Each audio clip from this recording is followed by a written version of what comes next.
Olá, sejam muito bem-vindos a mais um programa Open Insights. Eu sou Carlos Totti, publicitário, especialista em marketing e CEO do Grupo Inova. O Open Insights é um espaço para conversas profundas sobre os temas que estão moldando o nosso tempo: comunicação, sociedade, economia, mercado, comportamento e os caminhos do futuro. Aqui reunimos profissionais que ajudam a interpretar a realidade, conectar fatos e promover reflexão.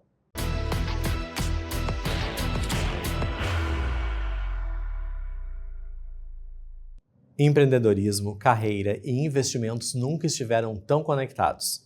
Em um mundo de transformações aceleradas, muitas pessoas buscam novas formas de construir sua trajetória profissional, proteger o seu capital e participar do crescimento de negócios inovadores. Investir em startups, compreender o capital de risco e entender o futuro do mercado financeiro deixaram de ser assuntos restritos a grandes fundos e passaram a fazer parte do dia a dia de quem pensa a longo prazo. Para conversar sobre esse novo cenário, o Open Insights recebe um dos nomes mais atuantes do ecossistema de startups e investimentos no Brasil. Formado em Engenharia de Produção pela Universidade Federal do Rio Grande do Sul, tem a trajetória focada em fintechs e mercado financeiro. Foi fundador da CapTable, plataforma que liderou o mercado de investimentos em startups no Brasil, onde atuou até 2024. Atualmente, é fundador da ZK Ventures, investidor anjo e mentor de startups.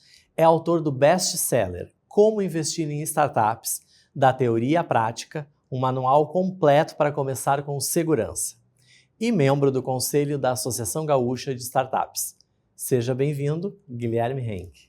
Muito obrigado, Totti. O prazer estar aqui e obrigado pelo convite. Imagina, o prazer é meu, principalmente com a ideia de levar para o nosso público assuntos que para as pessoas em geral podem parecer complexos e muitas vezes está faltando para elas um conhecimento, pelo menos básico, ou saber como buscar esse conhecimento. Por isso também que a gente está aqui para bater esse papo, além de falar do teu livro, evidentemente.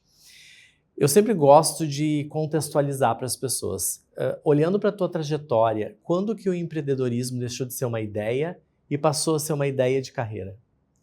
Bom, na verdade eu venho do mercado financeiro tradicional, também empreendendo no mercado financeiro tradicional, então digamos assim que desde sempre, né? Eu criei minha primeira empresa ainda antes de sair da faculdade, mas ainda no mercado financeiro mais tradicional. Agora, esse empreendedorismo de startups do setor de tecnologia, ele veio um pouquinho mais tarde na minha vida, quando aí através dos descobrimentos, né, e das investigações de mercado a partir da minha primeira iniciativa empreendedora, a gente chegou naquilo que seria o modelo da CapTable, que é a empresa que tu citaste na apresentação aí, que se tornou uma espécie de bolsa de valores de startups aqui no Brasil, né?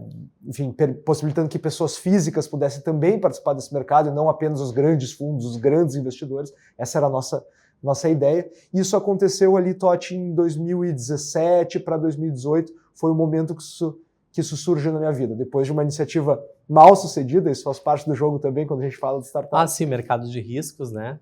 É isso aí, a gente sabe que a falha é só um passo a mais rumo ao sucesso eventual. Se a gente persistir, a gente aprende com os erros e a gente chega lá sempre. Certo. Hoje, empreender, pensando no mundo, né, como que a maioria das pessoas nos passam a ideia, empreender ainda é visto como um risco. Ou tu acha que já é uma alternativa concreta de construção profissional e as pessoas estão começando a entender isso? Olha, eu acho que tem dois movimentos, Totti, que acontecem simultaneamente no mundo. Um deles é que baixa a barreira da inovação e do empreendedorismo, cada vez se torna mais acessível e mais barato empreender por conta de novas ferramentas, por conta de um ambiente mais amigável ao empreendedorismo, por conta de um mercado mais dinâmico que a gente passa a viver. Então esse é o primeiro movimento. Baixou a barreira do empreendedorismo, baixou a barreira do risco. Hoje em dia a gente consegue. Se antes a gente precisava de milhões de investimento para criar uma fábrica, uma planta fabril com máquinas, com equipamentos que eventualmente poderia dar errado, agora com um computador, uma boa ideia e um pouquinho de dinheiro a gente já consegue testar soluções. Então a barreira do empreendedorismo baixou. E do outro lado, a gente vê que aquele velho caminho do estude, arranje um bom emprego, se esforce, que você vai ser recompensado, talvez esteja num momento de inflexão em que não é mais um cenário tão previsível assim. aquelas habilidades que a gente aprendeu e eram úteis para a sociedade há 10 anos atrás, talvez já não sejam mais hoje. E é curioso, porque isso já vem acontecendo, já é um movimento que vem acontecendo há muitos anos. E só agora que a gente teve aí o advento da inteligência artificial, que é realmente uma tecnologia transformadora. Então aquilo que a gente já vem falando, Totti, há 30 anos, simplesmente ganhou um vento de cauda sem precedentes com o advento da inteligência artificial. Então isso que a gente fala só vai acelerar daqui para frente. A velha carreira, ainda herança da Revolução Industrial, de atividades repetitivas, de aprender um ofício lá na época da faculdade e exercer ele da mesma forma até a aposentadoria, esse caminho ficou muito arriscado. Basta ver a quantidade de empresas que estão sim substituindo seus colaboradores por máquinas. Não estou nem falando de inteligência artificial ainda, estou falando de automações simples, estou falando de sistemas, de softwares. Né? Quando a gente bota a inteligência artificial nessa equação, obviamente isso se torna um efeito ainda mais intenso. E da mesma forma a gente vê as velhas habilidades ficando obsoletas. Né? E os layoffs, as demissões em massa que acontecem nas empresas Brasil afora e mundo afora são um sintoma disso. Essa fórmula que você mesmo comentou agora de que as pessoas antigamente tinham, né? Foi para a faculdade, fez um curso, está com diploma, tu vai ter teu espaço no mercado de trabalho e as coisas vão acontecer assim até a tua aposentadoria, quase uma fórmula desenhada, né? Exatamente. Isso mudou totalmente, né?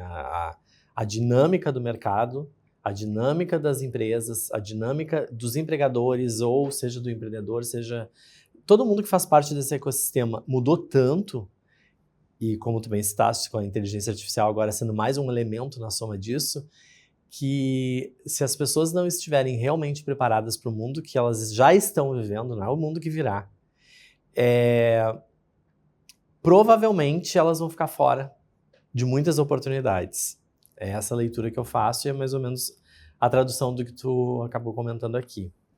Aí eu te pergunto o seguinte, aproveitando esse contexto que tu acabaste trazendo aqui, qual é o maior erro de mentalidade de quem quer empreender no Brasil?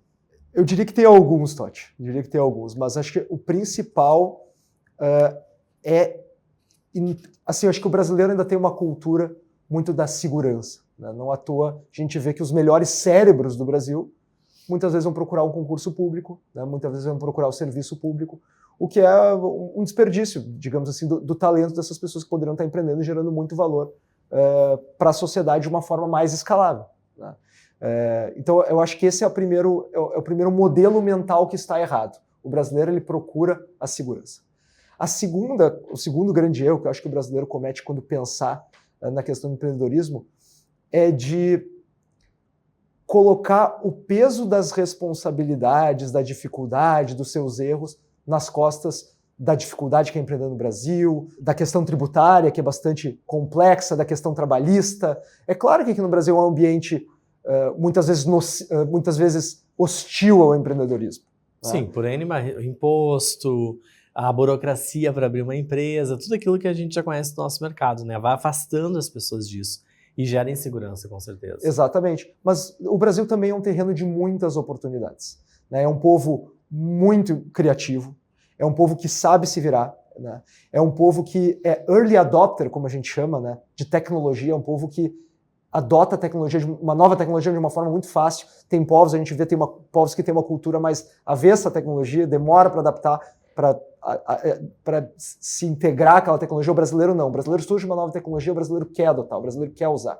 Se a gente olhar qualquer serviço, os streamings, Netflix, Spotify, se a gente olhar o WhatsApp, as redes sociais todas, o Instagram, o Brasil, ou mesmo o índice de penetração de internet ou de dispositivos móveis na população, o Brasil é um país subdesenvolvido, é um país, digamos, de terceiro mundo, mas os índices de digitalização do brasileiro estão nos mesmos níveis dos países de primeiro mundo. Então o Brasil tem muitas oportunidades.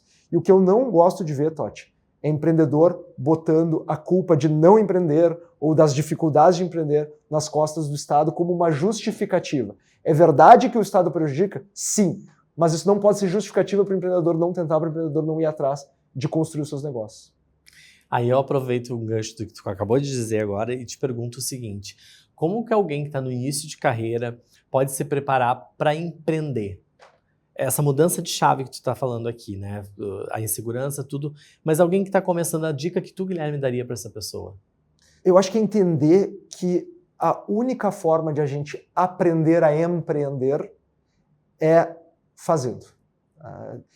Dificilmente a gente vai adquirir algum conhecimento através do estudo, através de atividades mais intelectuais que vão nos possibilitar empreender.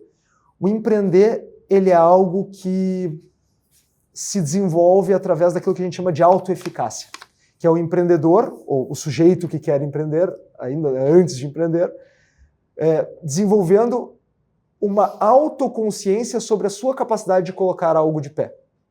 E isso é feito passinho após passinho, de fato colocando algo de pé. Então é muito difícil para um jovem empreendedor, ou um jovem que gostaria de empreender, enxergar que, começando hoje do zero, ele vai ter uma grande empresa de software que vai faturar R$500 milhão por ano, né, que vai estar captando junto aos maiores fundos do mundo, internacionalizando suas operações. Mas se ele identificar um problema na sociedade que vale a pena ser resolvido, porque é uma dor para um grupo de pessoas, uma dor real para um grupo de pessoas, ele pode testar o que a gente chama do MVP. Ele pode fazer um pequeno protótipo ali para testar se realmente é uma dor que a sociedade entende que é relevante, se é algo que as pessoas estariam dispostas a pagar para que alguém resolvesse, às vezes é uma dor tão pequena que não estão dispostas a pagar por, né?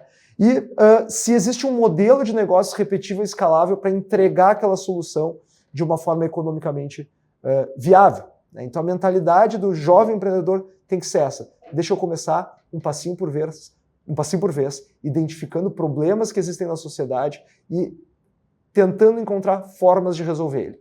Todo o resto que vem depois, construir uma grande empresa, fazer uma rodada de investimentos, internacionalizar a operação, vem muito distante após isso. É muito mais difícil a gente tirar uma empresa de 0 a 1 do que tirar de 1 a 1 milhão, a 10 milhões. Certo. E na tua visão, o Brasil, ele estimula ou ele dificulta o crescimento de novos negócios? Eu acho que tem duas forças trabalhando em direções opostas. Como a gente vinha comentando antes, eu acho que o Brasil é um terreno com muitas oportunidades do ponto de vista de mercado, né? Então isso certamente é algo que favorece o ambiente empreendedor. É um povo que, como a gente comentou aqui, adota tecnologia, um povo que é criativo, nós temos uma mão de obra que está se qualificando para a tecnologia, então tudo isso funciona a favor. Agora, a gente tem muitas coisas que funcionam contra também. E algumas dessas coisas nós também já citamos aqui, que não é algo do ambiente de empreendedorismo em si, é algo que acaba, ou pelo menos desse empreendedorismo de startups que a gente está falando aqui, é algo que impacta toda a economia, do pequeno empreendedor ao grande empresário. Obviamente o grande empresário ele tem mais condições de fazer um bom planejamento tributário, de internacionalizar a parte das suas operações, de se proteger de todo esse engessamento que a economia brasileira traz. O pequeno não, o pequeno ele tá amarrado ao Brasil e ele vai ter que lidar com toda essa dificuldade que é empreender no nosso país. Então, em termos de arcabouço institucional, o Brasil funciona contra. Em termos de mercado e o quanto o brasileiro gosta de tecnologia, adota a tecnologia, funciona a favor. Eu acho que são essas duas forças assim, sempre brigando para ver quem que vai ser predominante para o contexto de alguma empresa específica. Já que tu citou agora, sobre startup, né? Porque uma coisa são as empresas em geral, as médias, as pequenas, as grandes, ou que já estão instituídas no mercado. O que exatamente caracteriza uma startup?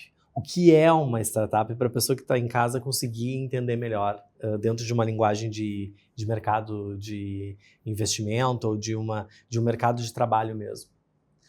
Bom, eu acho que se a gente volta lá para o conceito original, Totti, porque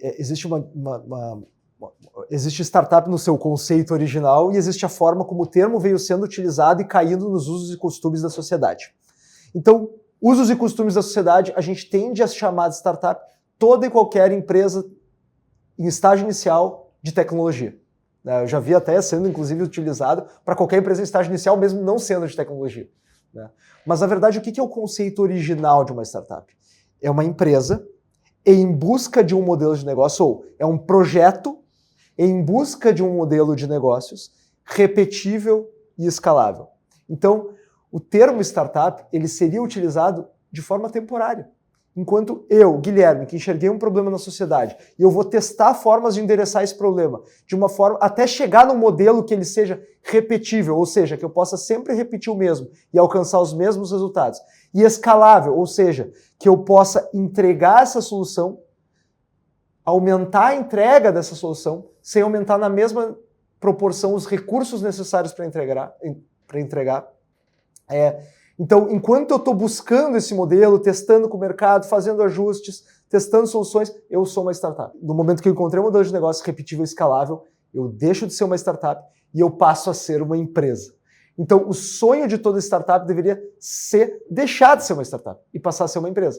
Mas, como a gente comentou, essa não é a forma como a gente vê ser utilizado no dia a dia da sociedade, né? Muito interessante, porque dá bem o conceito da startup, na verdade, é quando é o momento gerador de tudo, do negócio como um todo, é como se fosse ali uma semente mesmo, né? Depois que germinou alguma coisa, se torna uma empresa. E as pessoas vão usando esse nome para diversos tipos diferentes, né? Foi se aplicando ali em momentos e situações diferentes.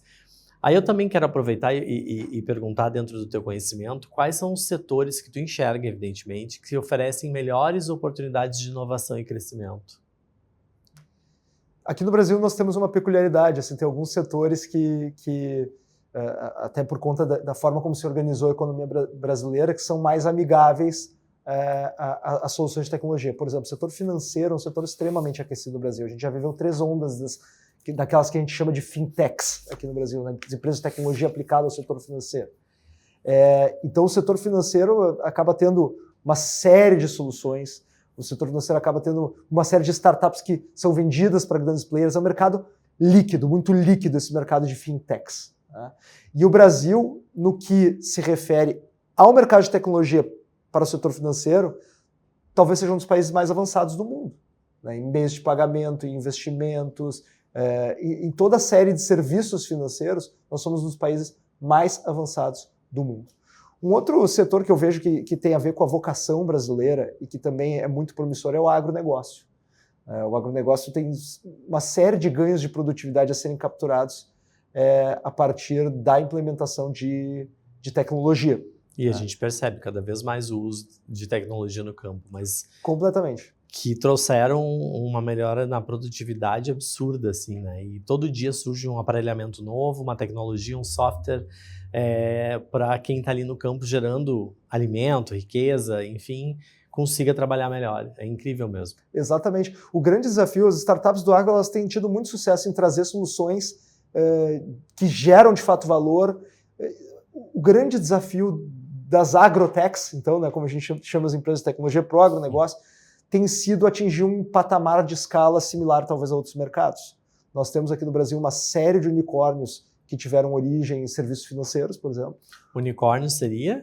Perdão, unicórnios são aquelas startups, é a forma como a gente chama as startups que nascem numa garagem e crescem a ponto de valer $1 bilhão. Foi um termo cunhado por uma venture capitalist, por uma investidora de startups do Vale do Silício, por conta da natureza rara desse tipo de negócio. E nós tivemos uma série desses negócios que passaram a valer $bilhões aqui no Brasil, que tiveram origem em serviços financeiros. Mobilidade, a 99 foi o primeiro unicórnio brasileiro. O iFood, né, é um unicórnio, né? Quinto Andar. Nós temos uma série de exemplos de unicórnios. Belos unicórnios, né? Belos unicórnios. Agora nós não temos nenhum unicórnio do agro, que é justamente aquele setor em que o Brasil é extremamente pujante, né? É um desafio de escala muito grande para essas startups do agronegócio. Fica um desafio para quem está nos assistindo, se está com ideias aí para o agro, né? Quem sabe seja um mercado que a pessoa possa investir alguma ideia em alguma coisa que possa um dia, quem sabe, crescer tanto e virar bilhões, né? Depois de você liderar uma plataforma de investimentos em startups, o que mudou, que tu sentiu através do uso da plataforma, o que mudou no perfil do empreendedor brasileiro? Se teve uma mudança? O perfil do empreendedor brasileiro ele foi sendo moldado pelos momentos de mercado. Eu explico. Lá em 2014, 15, quando eu estava começando no ecossistema de inovação, ainda antes da CapTable, o empreendedor brasileiro ele ainda não tinha aquele manual da startup debaixo do braço. Fazer seu MVP, validar suas soluções, construir um produto final. Só fazendo um parênteses, aproveita e traduz para o nosso telespectador a sigla MVP. Certo. Eu brinco que o MVP é a sigla mais famosa e a segunda mais importante do mundo das startups. Por quê? Porque o MVP ele tem totalmente a ver com aquela natureza, aquele aspecto experimental de uma startup. Ou seja, eu identifico um problema que existe na sociedade, que alguém sente uma dor e por conta disso talvez estaria disposto a me pagar por resolver aquela dor. E aí eu crio uma série de hipóteses de como é que eu poderia resolver aquela dor. Porém, eu preciso transformar essa hipótese em um produto. O modelo antigo de transformar essas hipóteses em um produto seria gastar talvez milhões de reais para desenvolver uma solução extremamente complexa para aquela dor. E entregar para o usuário, entregar para o cliente, para ver se ele gosta. O modelo de startup de fazer isso é fazer um MVP, que é o mínimo produto viável. Eu vou fazer o produto mais feio, mais rudimentar, mais simples possível, que ainda assim entregue ao menos a proposta de valor, o resolva a dor do usuário. Então, vamos pensar num exemplo simples aqui, o MVP do Airbnb. O Airbnb, empresa de hospedagem, né, através da qual pessoas oferecem as suas casas para viajantes. O MVP do Airbnb não foi essa plataforma robusta, completa, com meio de pagamento, com seguros, com todas essas funcionalidades que hoje a gente vê. O MVP do Airbnb foi uma espécie de site de classificados, onde as pessoas listavam, né, as suas casas, colocavam uma fotinha ou outra ali, eventualmente até meio mal feito. Né? E a gente olha para o MVP do Airbnb hoje e diz, pô, como é que isso aqui deu certo? Né? Isso aqui é muito simples, isso aqui é muito feio. Mas na verdade, a ideia era boa. O foco não era ser bonito, ser funcional. O foco era validar a hipótese de que se hospedar em casa de estranhos era, de fato, algo que as pessoas estariam dispostas a fazer, ou que pessoas que tinham um quarto ocioso nas suas casas, ou tinham um imóvel ocioso, poderiam alugar para terceiros, validar que essa relação fazia sentido, e tentar entender, ó, o caráter experimental aqui, e de aprendizado ao longo do processo. Tentar entender quais eram as características que a plataforma final, robusta, completa do Airbnb tinha que ter para que ela ficasse encaixadinha com a forma como esses usuários gostariam de usar. Que atendesse como uma luva às necessidades deles. E assim o Airbnb construiu esse protótipo, gastando muito menos do que gastaria para fazer um produto final, e aí quando fez o seu produto final, já sabia exatamente como é que ele tinha que ser. Ao contrário de ter feito um produto final e depois gastado uma grana e depois ter que fazer uma série de adaptações. Então o MVP é isso. O MVP é construir um protótipo e construir não para o mercado, não para o cliente, mas construir com o cliente, em conjunto com o cliente. Incluir o cliente no próprio processo de formatação e concepção do produto em si. Muito interessante. Ó, já aprendemos o que é unicórnio, o que é MVP, o que é uma startup, e aí estamos caminhando juntos aí com quem está acompanhando em casa. E aí eu tenho uma outra pergunta, que ela cabe a ti porque é uma pessoa que conhece esse meio, conhece esse mercado e tem empiricamente ali muito mais contato com isso. Inovação depende mais de tecnologia ou de mentalidade? Mentalidade, 100%. Eu dou um exemplo muito simples. A nossa empresa, a CapTable.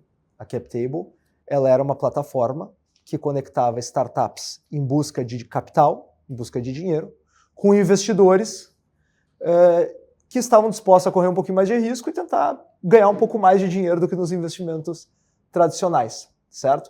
Nós éramos uma startup, nós trouxemos algo inovador para o Brasil e nós geramos valor para muita gente nessa cadeia. Nós geramos valor para muitos investidores que gostariam de ter startups no seu portfólio e não sabiam onde encontrá-las.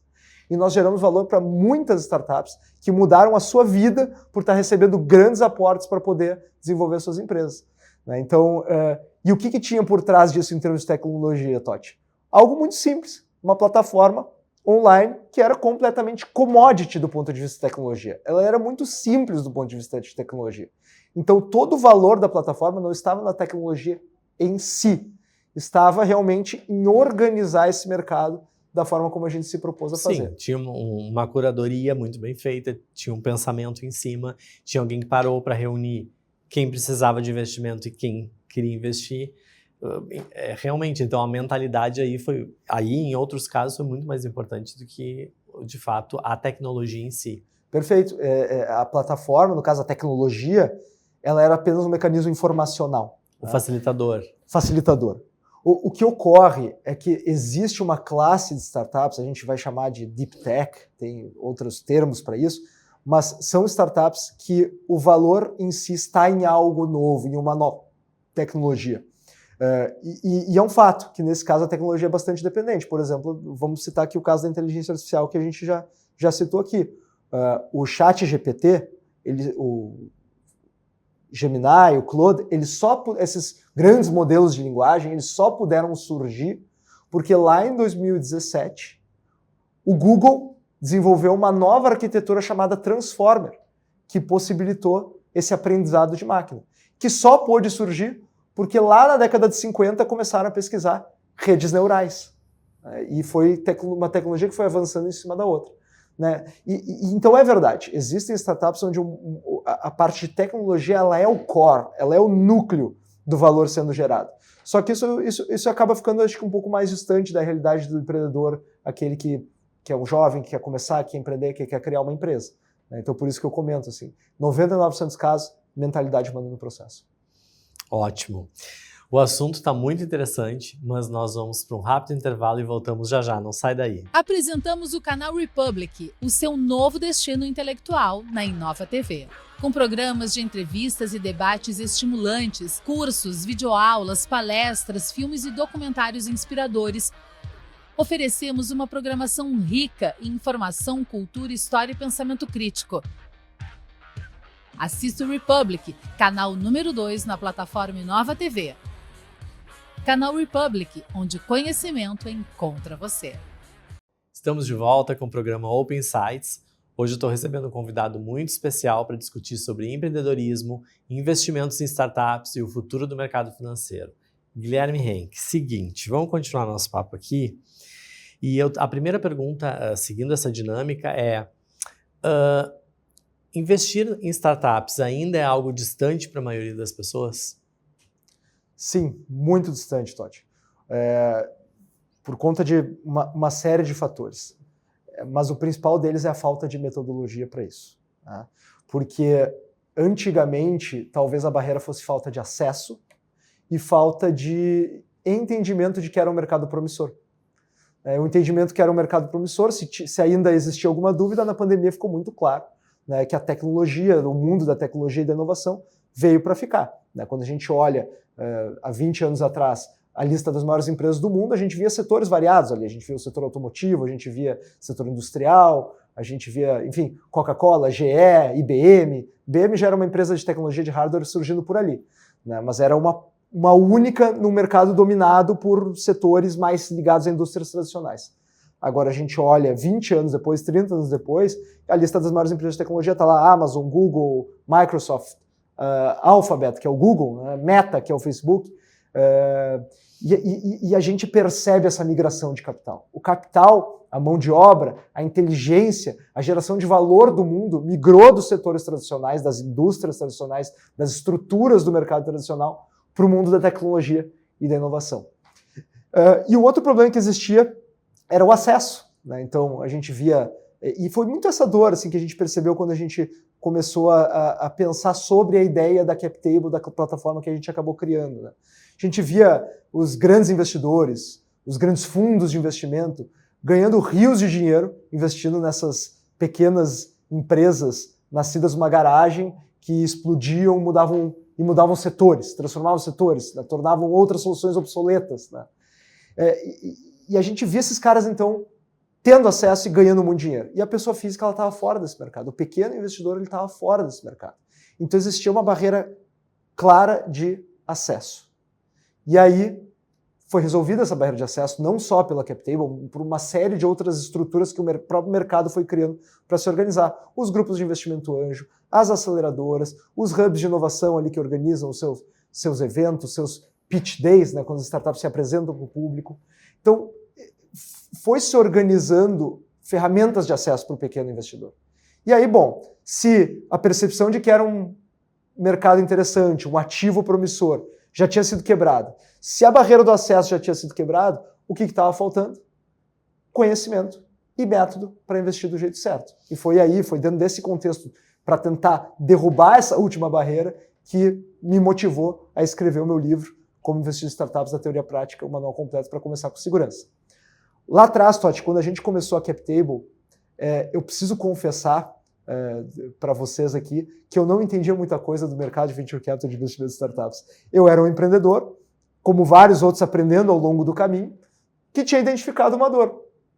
Porém, eu fui atrás de um livro, de um curso, de um método que eu pudesse ler, pudesse estudar e aquilo ali me ensinasse tudo que eu precisava saber, vencer a minha curva de aprendizado sobre o mercado. E não encontrei nada. Encontrei coisas escritas para a realidade americana, encontrei coisas escritas para a realidade europeia, mas não tinha nada aqui no Brasil que pudesse me satisfazer em relação a isso. E foi aí que, depois de anos com a experiência da CapTable e todo o conhecimento que eu acabei acumulando ao longo do caminho, que eu disse, então está ao meu alcance criar esse manual completo que eu senti falta lá atrás. Que é esse livro, inclusive, que está aqui atrás de mim no armário. Sugiro a leitura para você que está nos acompanhando. E, bom, então o livro surgiu de uma dor, e aí teve muito estudo em cima. Quando tu foi procurar a informação, não encontrava, e pensou, bom, então eu vou criar alguma coisa, algum manual que as pessoas possam ter informação. Quanto tempo tu levou para produzir esse livro? Foi cerca de 1 ano produzindo o livro, juntando muito referencial, porque ao mesmo tempo que, obviamente, eu tinha feito o meu treinamento de forma esparsa ao longo do caminho da CapTable, também era importante trazer um arcabouço teórico mais robusto, né? E, então eu fui buscar na literatura, na ciência, nas universidades, nos grandes especialistas, essa robustez teórica. Então eu levei 6 meses fazendo as minhas pesquisas, né, construindo um pouquinho daquilo que viria a ser a estrutura do livro, e outros 6 meses, de fato, sentar na frente do computador, com o Word aberto, colocando tinta no papel. E quando tu viu o produto final, tá, o livro pronto, não sei se isso é possível quando a gente cria um livro, seja de ficção ou seja de não ficção, que é o caso, quando você olha para ele e pensa assim, aqui tem tudo aquilo que eu gostaria de saber quando eu procurei essa informação. Ficou com esse sentimento? Sim, eu fiquei com o sentimento de que qualquer pessoa que tivesse... E, aliás, inclusive, esse foi o meu objetivo quando eu defini qual era a minha meta escrevendo o livro. Eu gostaria que qualquer pessoa com zero conhecimento do mundo das startups, com zero conhecimento do mundo de investimentos em startups, pudesse ler o livro e sentir que estaria pronto para dar os primeiros passos com segurança. Aliás, né, inclusive isso virou o subtítulo do livro. Né? E eu acredito que eu atingi esse objetivo, pelo menos esse era o meu sentimento. E ele, inclusive, Totti, ele foi confirmado porque a minha editora, que era uma jornalista, uma pessoa que tem outros interesses, mas investimentos e startups não são nenhum deles. E a minha editora, obviamente, fez a primeira revisão do texto, né, e ela disse, eu achei bem legal, que depois que eu revisei o texto, te confesso que eu me senti preparado e com vontade de começar a investir em startups. Eu disse, acho que eu alcancei o meu objetivo. Sim, acabou provocando nela essa vontade. Tu falou uma palavra aí sobre segurança, em ter segurança. Então, aproveitando esse gatilho, se tu pudesse elencar assim, os principais ou o principal risco de investir no novo negócio. Quando a gente fala em investir com segurança, eu acho que a primeira coisa é que a pessoa esteja ciente do risco, ciente de quais riscos ela deve correr, e ciente de como mitigar esses riscos da forma mais assertiva possível. Deixa eu estruturar esse pensamento um pouquinho melhor. Quando a gente vai investir no negócio, a gente tem que saber quais riscos a gente está correndo. No caso de investimento em startups, a gente sabe que aquele investimento pode fazer 10 vezes, 100 vezes, 1000 vezes o meu capital, assim como eu posso simplesmente levar o meu capital a zero e perder todo o dinheiro que eu investi naquelas startups. Né? Bom, como é que a gente... E daí o segundo passo, como é que a gente mitiga isso? Né? E aí tem todas as estratégias no livro. A gente não investe numa startup só, a gente cria um portfólio de startups.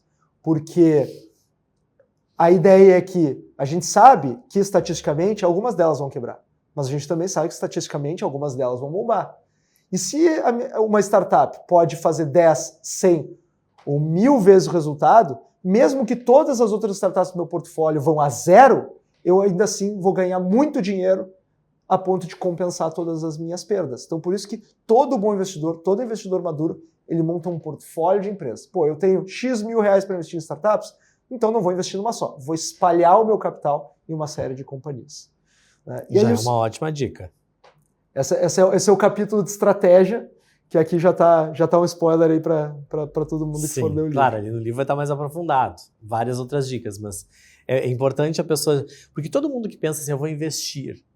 Ah, mas eu vou ter risco. Sim, vai ter risco como qualquer coisa, como na vida, quando tu mesmo criar uma empresa e vai empreender, tu pode ter o risco dela dar certo ou dela não dar certo, enfim.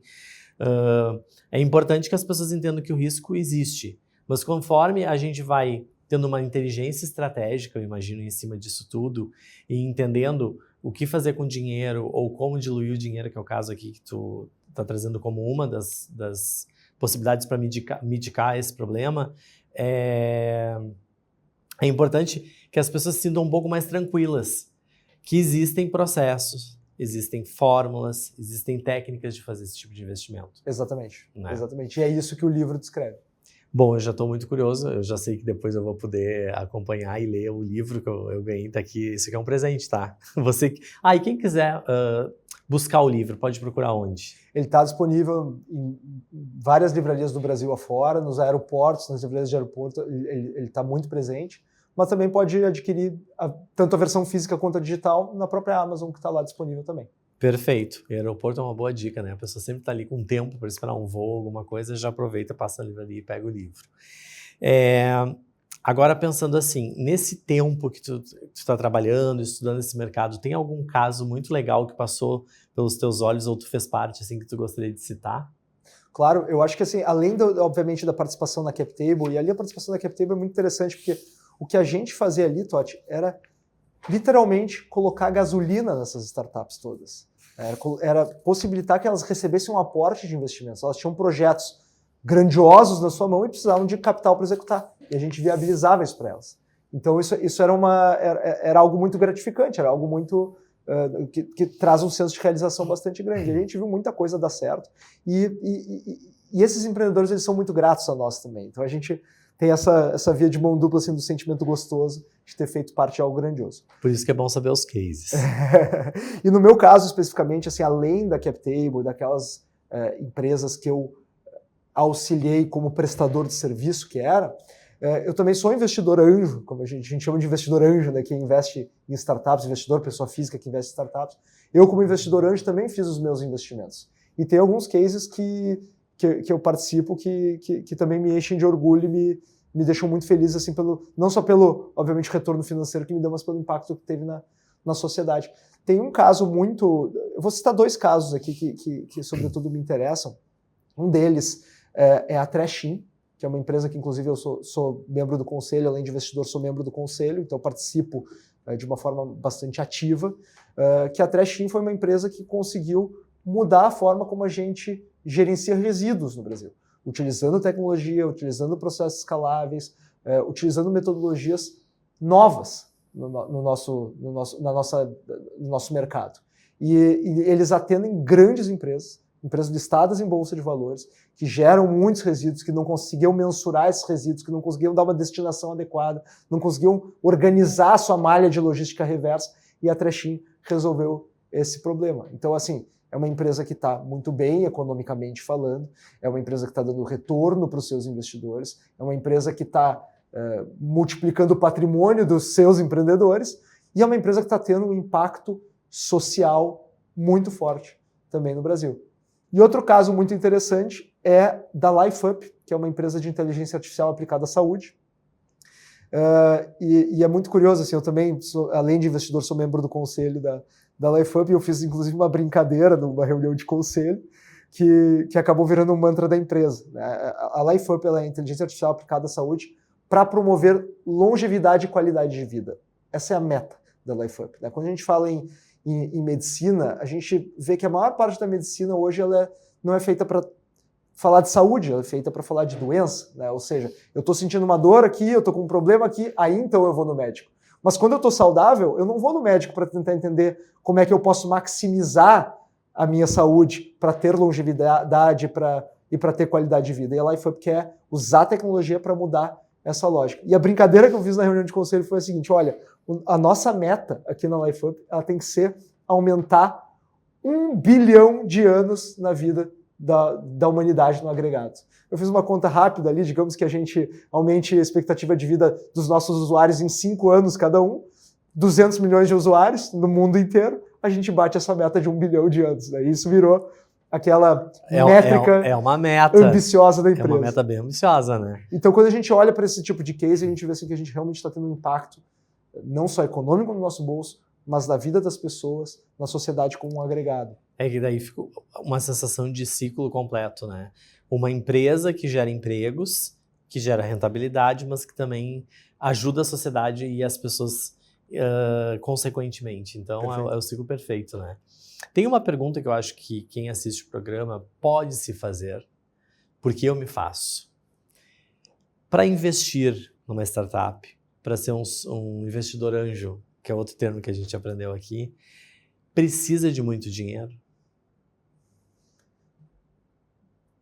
Não necessariamente. Como a gente comentou aqui, a barreira do acesso que existia, ela era justamente nesse sentido. Para investir, eu precisava ter muito dinheiro. E com novas ferramentas, com novas possibilidades de acesso, a gente quebra essa barreira. A própria CapTable foi o agente que fez isso no Brasil. Enquanto antes eu precisava ter 200 mil, 100 mil para investir numa startup, para começar a investir numa startup, a CapTable foi justamente a empresa que trouxe a ideia de, quem sabe eu não pego essa rodada dessa startup, que vai captar 1 milhão, 2 milhões, e ao invés de captar 10 cheques, 10 pessoas investindo 100 mil cada uma, por que eu não faço a conta inversa? Por que eu não quebro esse aporte em valores de R$1.000? Porque o que as grandes empresas fazem, né, Totti, elas crescem e elas vão captar dinheiro na Bolsa de Valores. O que é a Bolsa de Valores? Elas quebram a sua empresa em milhões de pedacinhos, que a gente chama de ações, e vendem esses pedacinhos de forma pulverizada através de uma estrutura que a gente chama de Bolsa de Valores.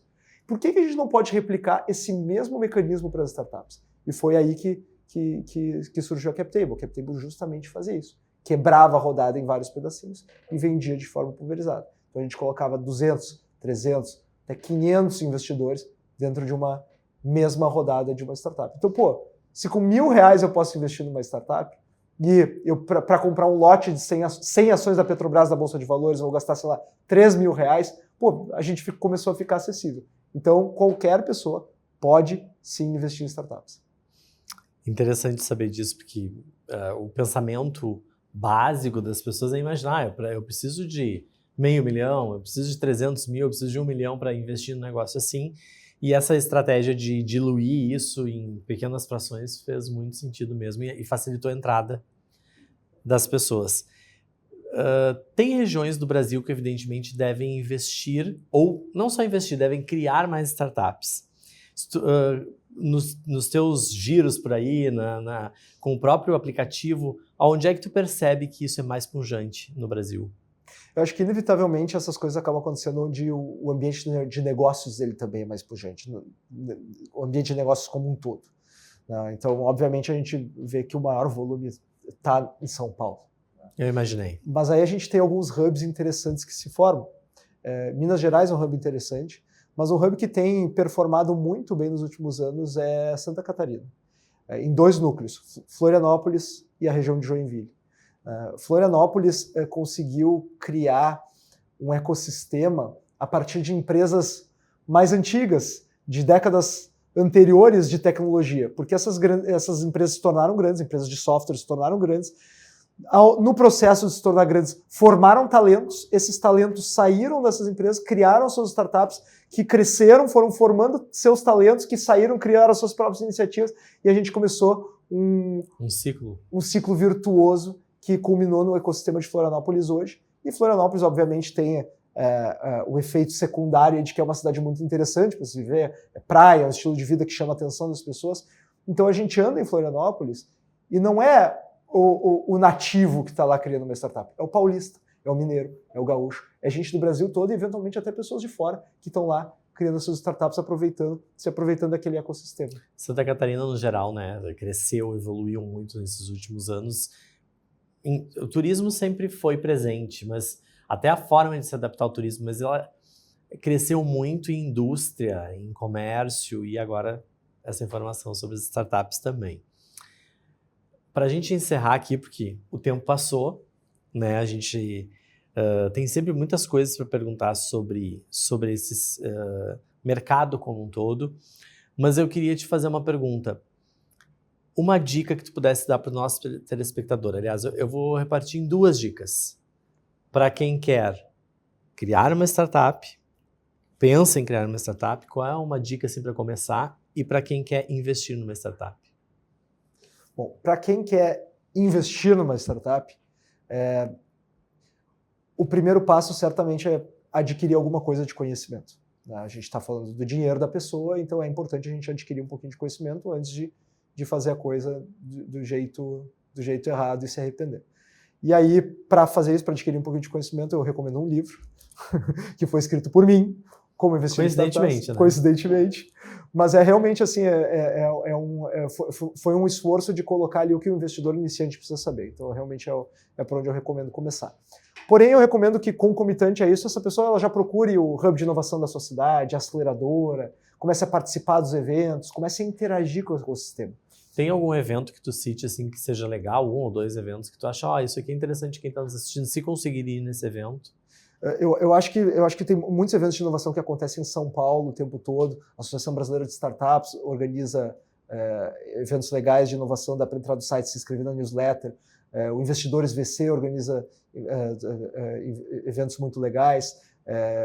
Aqui na minha cidade de Porto Alegre tem o Instituto Caldeira, que está sempre organizando eventos. Nós temos o South Summit, que é um evento muito legal que acontece aqui entre março e abril todos os anos. Nós temos o Rio Innovation Week, nós temos o Startup Summit que acontece em Florianópolis, que é muito interessante também, justamente para ver esse ecossistema ao vivo, esse ecossistema que a gente falou aqui. Então, essa interação com esse mercado é muito importante para quem quer investir. Para quem quer empreender, Totti, o primeiro passo é entender essa mentalidade de que as coisas só vão começar a fazer sentido quando eu começar a botar a mão na massa. Né? Então, toma um pedaço do teu dia para anotar o que são aqueles problemas que tu viveu no teu dia. Onde é que tu gastou tempo? Onde é que tu perdeu dinheiro? Onde é que o cara que estava sentado do teu lado no trabalho reclamou de alguma coisa que ele estava fazendo? E a gente precisa começar a ficar atento a problemas. Porque é onde tem os problemas que surgem as oportunidades de negócio. Então esse é o primeiro passo para quem quer incorporar uma mentalidade empreendedora para o seu dia a dia. Ficar bom e identificar problemas. Identificar problemas, como qualquer outra coisa, é treino, é hábito. E saber que depois eu vou precisar, obviamente, começar um passinho por vez, trabalhar em cima desse problema, não de uma perspectiva de vou realizar isso e vou ser bem sucedido e vou ganhar muito dinheiro, mas de uma perspectiva de aprendizado. Se eu fosse resolver esse problema, como é que eu faria? Talvez eu poderia fazer assim, vou lá e vou fazer. Não para ter sucesso, mas para aprender. E se eu tiver essa mentalidade de aprendiz, eventualmente eu posso acabar tendo sucesso. Eu acho que são essas 2 dicas que eu daria assim, para quem quer começar a empreender do zero. Muito, muito bacana essas dicas que tu citou aqui. Mas agora a minha última pergunta é sobre uma dica também. Se o Guilherme de hoje voltasse no tempo e encontrasse o Guilherme com 18 anos de idade, o que este Guilherme de hoje falaria para si mesmo? Não tenha medo de errar. Eu acho que a gente acabou sendo criado numa sociedade, enfim, num contexto que a gente não gosta de se expor, né? A gente tem medo de errar, de aparecer para os outros que a gente falhou, e até clichê dizer isso, Totti, mas a verdade é que o que separa as sociedades que conseguem criar grandes inovações é a tolerância ao erro. A gente só consegue inovar, só consegue criar coisas novas se a gente experimenta. E a gente só pode experimentar se a gente enxerga a possibilidade de errar. Né? Então, como o próprio Jeff Bezos, fundador da Amazon, ele fala, o nosso sucesso na Amazon ele é uma função do número de experimentos que a gente realiza por dia, por hora, por mês, por ano. Né? Então, quantos mais experimentos, mais sucesso a gente tem. Experimento só existe se a gente vislumbra e aceita a chance de errar. Então, se eu pudesse voltar atrás e dar um recado para o Guilherme de 18 anos, experimenta. As pessoas vão te julgar? Vão, mas tu não pode te preocupar com isso. Excelente. Acho que é por aí. Bom, tá aqui o livro do Guilherme mais uma vez para você acompanhar, procure. Todas as dicas dele são muito interessantes, principalmente para quem quer entender da teoria à prática como funciona, através desse manual, como funciona o mercado das startups e como investir nisso ou como participar desse mercado. Guilherme, muito obrigado pelo teu tempo, por vir aqui conversar com a gente, trazer esses conceitos que às vezes podem parecer tão complexos, mas que são importantes porque estão cada vez mais presentes no nosso dia a dia. Obrigado. Muito obrigado, eu agradeço o convite e eu espero que realmente a nossa audiência aí, o pessoal se torne grandes investidores de startups e eventualmente grandes empreendedores também. Eu também espero, quem sabe eu, né, não me torno também. E eu aproveito para agradecer você, foi uma conversa muito enriquecedora que tivemos aqui. Muito obrigado por compartilhar o seu tempo conosco para ter mais conhecimento.